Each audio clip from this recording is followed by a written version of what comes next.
welcome back to my channel. To logofer da thini ang thangno oंखारदों धमधमायाव आंनि बाबानि माने न माने बाबानि गामि ओमफ्राय दिनै आंनि थाखाय बिराद स्पेशल डे आरोना बहुत गोबावनि उनाव दिनै आं माने परफर्म खालामगोन स्टेजआव माने मा होनो प्रेक्टिस गैया अब्लाबो थांनो ओंखारबाय माने बेयाव मोनसे स्कुलनि धमधमा एलपि स्कुलनि Golden Jublee Celebration दङ सो बेयाव आंखौ माने बेखौगिरि हिसाबै लिंदों आरोना कालचारेल प्रग्रामखौ तो बेनि थाखायनो थांनो ओंखारदों दा रेडि जानोसै देलायनोसै एसे मोसानांगोन नालाय ओमफ्राय एसे गिदोंबो माबायदि जायो मिथिया जेबो प्रेक्टिस खालामनो टाइम मोनाखै बे सानैसो एकदम खालि ट्रेनिं जागासिनो दं स्कुलनिबो तो अब्लाबो माने असे गामिबाय बेयावनो देरनाय आङो सो आंखौ बयबो माने अनखायो बे गामियाव तो गोरोन्थि जाबाबो माने निमाहा होगोन साननानै मोसानो ओंखारबाय आरोना तो बिदिब्ला आं रेडि जानोसै ओमफ्राय नोंथांमोनाबो दिननि ब्लगखौ नायलांबाय थादो तो फार्स्ट दा एसे देलायनोसै लोगोफोर दिनै आं बे गांसे स्पेशल दख'नाखौ गाननो थांगासिनो दङ बे गांसे दख'नाखौ आंनि आबै जायो आंनि बाबानि बिमानै तो आबैया आंनो होदोंमोन इनिफ्राय बे गांसे दख'नाखौ आं बालें एलबामनि दुफां बोथोरावबो गानदोंमोन नोंथांमोना जुदि नुदोंबा सिनायगोन तो दिनै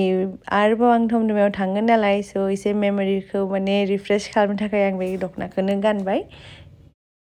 लोगोफोर नै आं रेडि जाबाय एकदम हाखादुरा गावनो मेकआप खालामदों माबायदि जाखौ मिथिला आरो खफा खाना लाबाय बिदि ओमफ्राय नै बिदां गांसे दख'नाखौनो गानबाय जेबो प्रेक्टिस गैया थांसै मोसानो मिथिला आरो जादोंना जायाखै आंनि मेकआप खालामलायनाय ओमफ्राय शिबमाबो बारा थिग नङा मोदोमा थेवबो लांसै नै सासेया सिखारदों दासो बिदिनो लांसै जेरै दङ लाङा सानदोंमोन ओमफ्राय लांनोसै ओमफ्राय बिथिं मिस्टारा दङ र'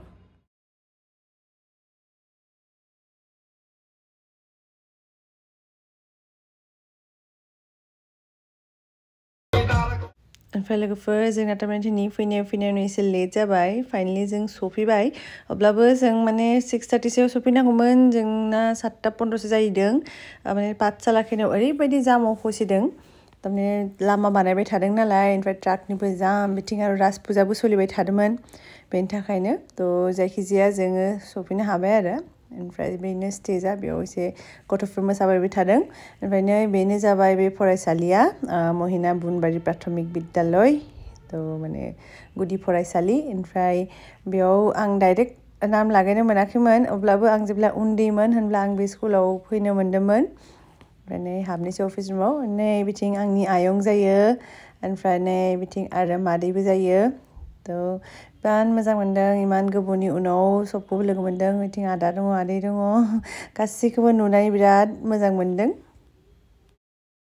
ओमफ्राय नै आंनि मादै उन्दै सबसे आदै उन्दैनि मादै ओमफ्राय बे जाबाय आदै गेदेरनि मादै गेजेरनि ओमफ्राय बिराद मोजां मोनदों दिनै इमान गोबावनि उनाव लोगो मोनदों फैनोनो मोना नालाय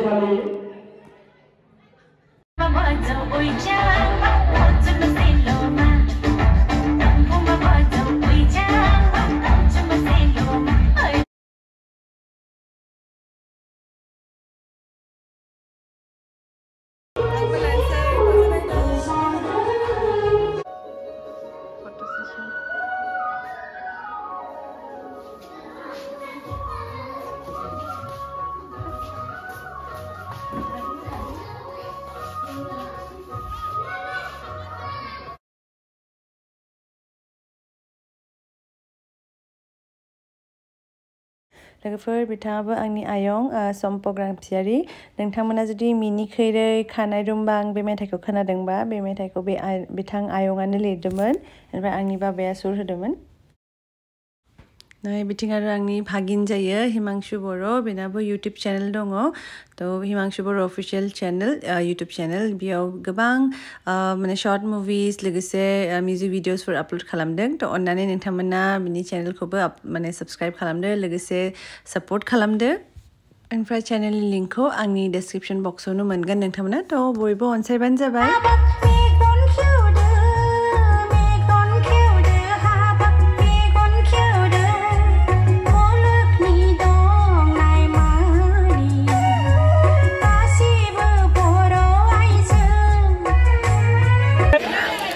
मोनसे गोजोनथाव खौरां बाव बे गोदोर मिटिंखौ खुंनाय जाबाय बे मिटिंनिनो बिगोमा होनना बुंनो आं फरायसालि बिगोमामोन दाख्लै बावैसो हाजिरा मोननाय बे दिपालि कसारि मेडामा बिसोरनि मोसानायखौ मोजां मोनो आरोबाव 200 रांजों मा होननाय जागोन बेखौ बान्था होदों बान्थाखौ होनाय जाबाय आरो मोनसे गोजोनथाव खौरां बाव बिथांमोननि मोसानायखौनो मोजां मोननानै दहायनो बुंदो हायला सन्जय बर' जायखौ जों राजीब होननानैबो मिथियो बिथाङाबो 200 रां बान्था बावहरदों बिथांनि बान्थाखौ आजावनो थाखाय खावलायनाय जाबाय गोजोन्थों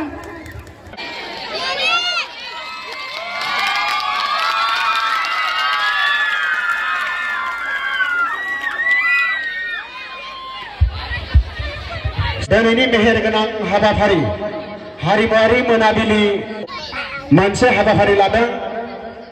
बे हारिमुआरि मोनाबिलि देंखो रोजेखौ बेखेवनो थाखाय जोङो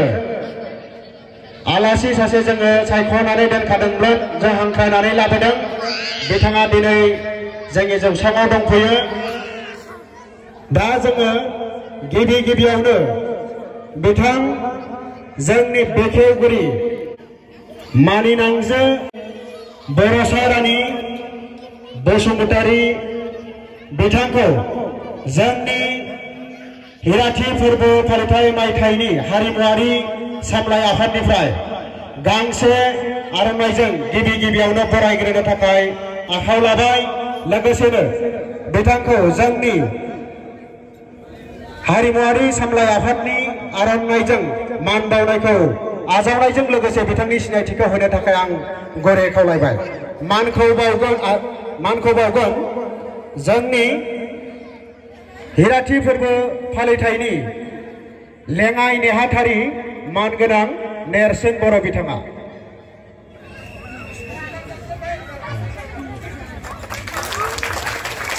गोजोननाय थाबाय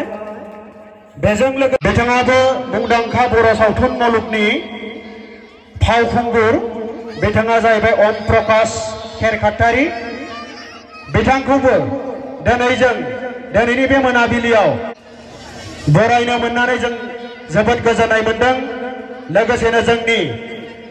हारिमुआरि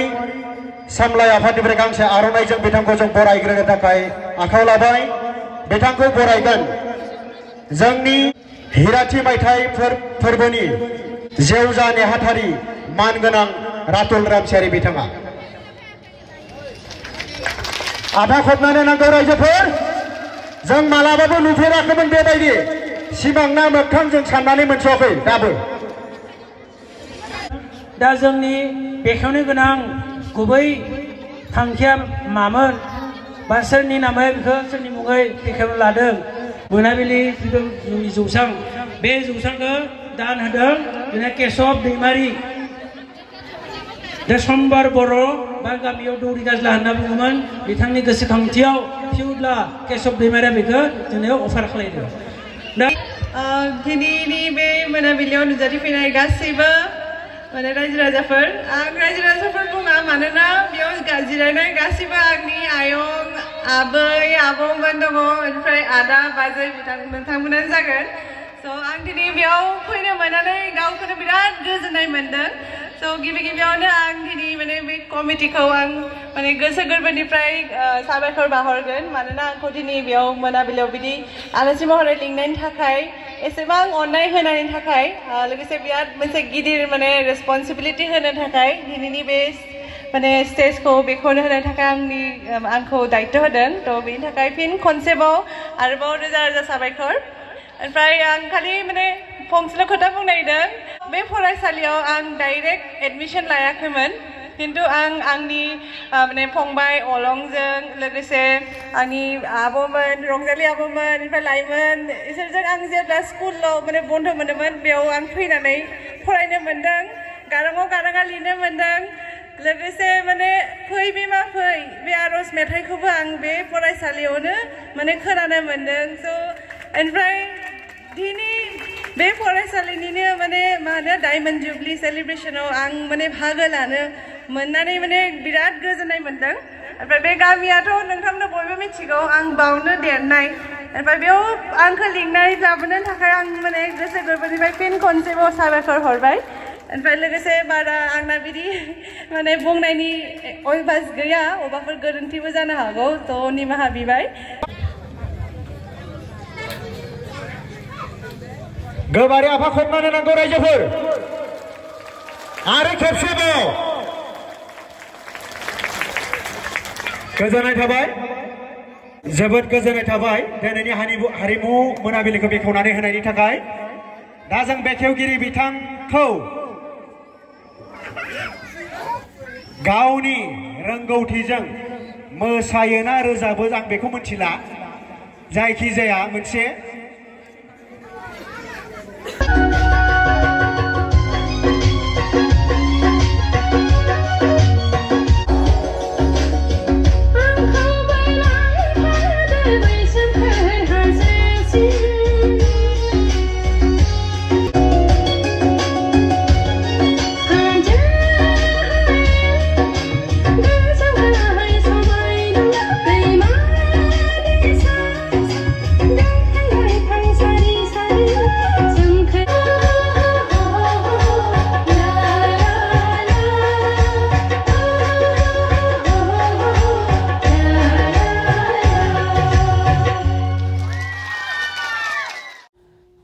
थांनायनि सिगां एसे सेल्फि लाबाय भिडिअ लाबाय बिनानावमोन दङ बेयाव ओमफ्राय आंनि फिसाजोफोर जायो ओमफ्राय बिथिं मादैमोनबो दङ स' माने थांनायनि सिगां बयजोंबो माने एसे सेल्फिबो लाबाय भिडिअ खालामबाय ओमफ्राय दिनैनि थारमाने प्रग्रामाव दावहारु बसुमतारी बिथाङाबो मेथाइ खनफैगोन लोगोसे आरो हिमांशु बर' बिथाङाबो खनगोन लोगोफोर नै बिथिं सब आंनि आयं आदै मादैमोन दङ इसोरखौ लोगो मोननानै थारमाने गाननोनो बादोंमोन थांनो ओंखारबाय आरोना नै बिथिं आदा आंनि आदा जायो काजिन ब्रादार बैथिंबो आदा माने गासैबो आंनि काजिनफोर माने आंनि माने फंबाय बिथिंबो आदा गासैखौबो माने नुनानै ओरैबायदि जादों माने इमान गोबाव रायलायनो मोनाखै थानानै थिगसे गोबाव रायलायगौमोन बिदि मोनदों आरोना नाथाय गाबोन फुङावनो आरो आंना ट्रेनिं दङ शिबमनाबो स्कुल बेनाबो एग्जाम सोलिगासिनो माने मा बुंनो आरोना थानो गोसो थाबाबो थानो मोनला माने गोबावजों फैनोबो सोलाबला दाना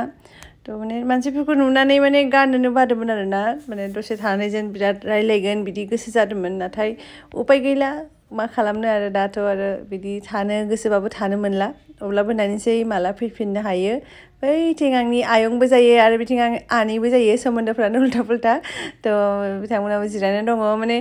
गासैखौबो मोजाङै माथोखौबो होनो मोनासै माने हाखाथुरा माने फैबाय आरो दा थांनोसैबो बिदि जाहैबाय आरोना माने बोरैबाबो मोन्दों थांनो बिदि गाननानै उपाय गैया प्रग्रामखौबो नायनो गोसो दंमोन नै बिथिं आंनि आदै बाबानि असे फंबाय गेजेर बे आदैयाल' दङ दा बाबाजों आदैजों आदै उन्दैयाथ' रुंसारि जाबाय नै बिथिं बे जाबाय जुलि आंनि आयंनि फिसाला ओमफ्राय बै सासेया जाबाय शिब आंनि आदै असे बिथोनि फिसाला ओमफ्राय नै बिथिं आयं आरो बे मादै नोंथांमोना नुखाबाय थ' एकदम माने गारनो बादों बिथांमोनखौ अब्लाबो थांनांसिगोन उपाय गैला हर जाबाय थ' आं बिदाय लाबाय थ' लोगोफोर दिनैनि भिडिअआ बेनोसै आसा खालामो नोंथांमोना मोजां मोनबाय ओमफ्राय आंनि भिडिअखौ जोबजासिम नायनायनि थाखाय नोंथांनिसिम रोजा साबायखर लोगोसे भिडिअखौ मोजां मोनदोंबा अन्नानै भिडिअखौ लाइक खालामदो कमेन्ट खालामदो लोगोसे आंनि चेनेलखौबो साबस्क्राइब खालामदो खालामथाराखैबा लोगो मोनफिनसै नोंथांमोनखौ नेक्स्ट ब्लगाव टिल देन टेक केयार बाय बाय